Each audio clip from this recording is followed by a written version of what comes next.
Well, Dan, great to see you. This time last season, you would have been described on your CV, Dan Lawrence, Essex cricketer. This time around, it's Dan Lawrence, England Test player and Essex cricketer. How good does that feel? It really does feel particularly special. It is something that I've always wanted to achieve, and it's actually a little bit of a monkey off the back that I've actually achieved it now, and I've had a little taste of it, and hopefully I'll get many more experiences. You made your mark so well during that winter series with Sri Lanka and India. Emerged with plenty of honours, whilst a few others, more experienced ones, struggled. But your own performance, how satisfied were you with that? Were you a little bit frustrated early on? Well, I was obviously chuffed with how I batted on my debut. But again, it's a funny game. You're never really happy with what you got. If you offered me what I had in the morning, I would have taken it, but I was obviously very angry to get out on the day.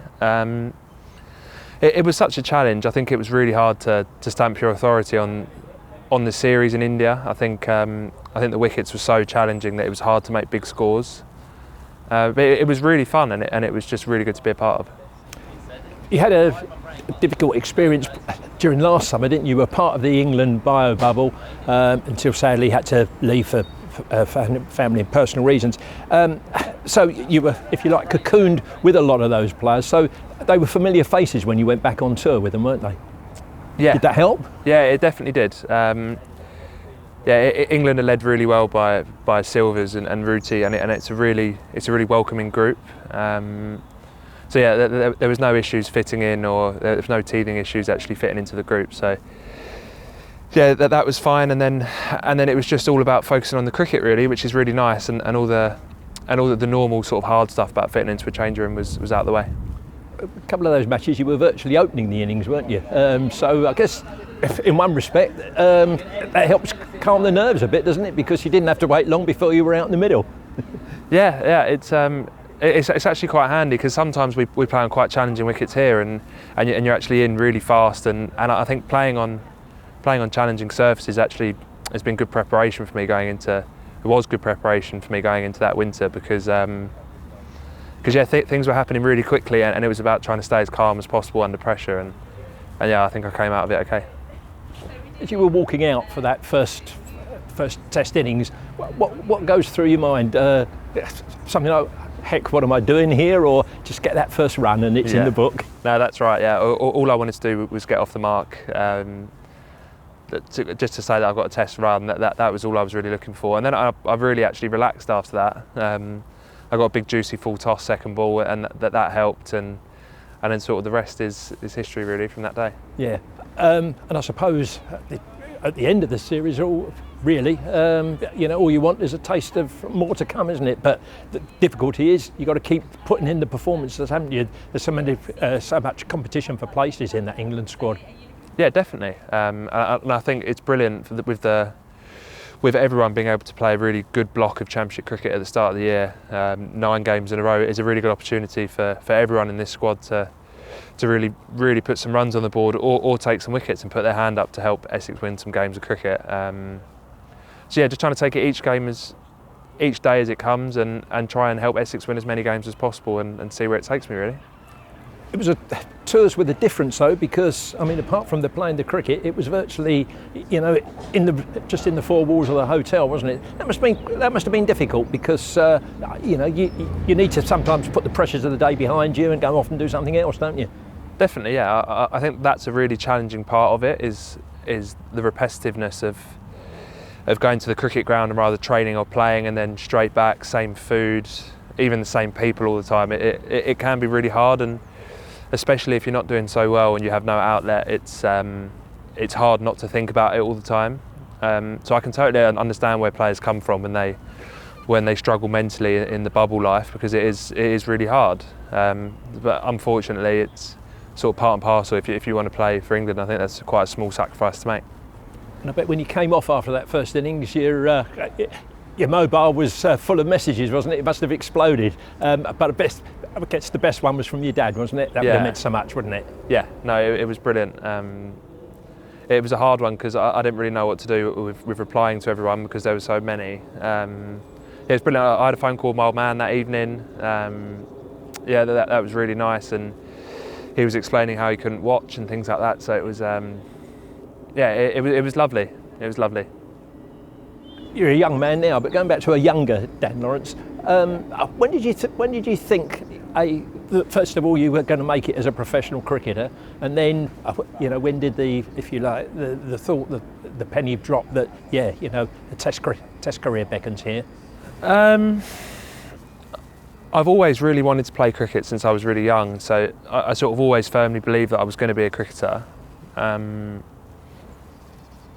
then with I don't know really. I think I've always known that I've had the ability to do it. It's just trying to string a lot of consistent performances together over and over is something that I really want to do and something that I really want to achieve. And if I do that, I will not only help Essex win games of cricket, but it will allow me to play as many games at the highest level as possible. Yeah. Dad taking quite a lot of credit for those pitches that he prepared for you at Chingford to put you in good stead? Yeah, he certainly did. Yeah, he definitely spent a couple of extra hours on the roller whenever I used to play. Everyone at the club's really happy, and he always did prepare good wickets and help me out when I was younger with my cricket. So, yeah, everyone's chuffed. The tours that you've been on, and we've said about the environment you were in, did you find out a lot about Dan Lawrence as a character, as a personality, the inner you, time to collect all your thoughts, because it's been quite a whirlwind rise to reach this level, hasn't it?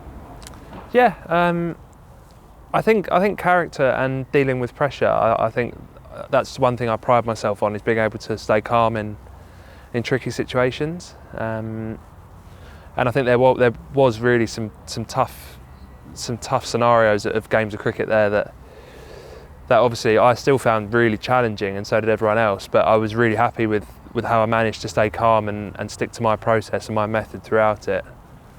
Yeah, I think that's the main thing I learned, is that I think when things do get tough, I feel like I've actually got the character to really grind it out or come out the other side. There's a lot of talk in the media during the winter about the trigger movements, etc., etc.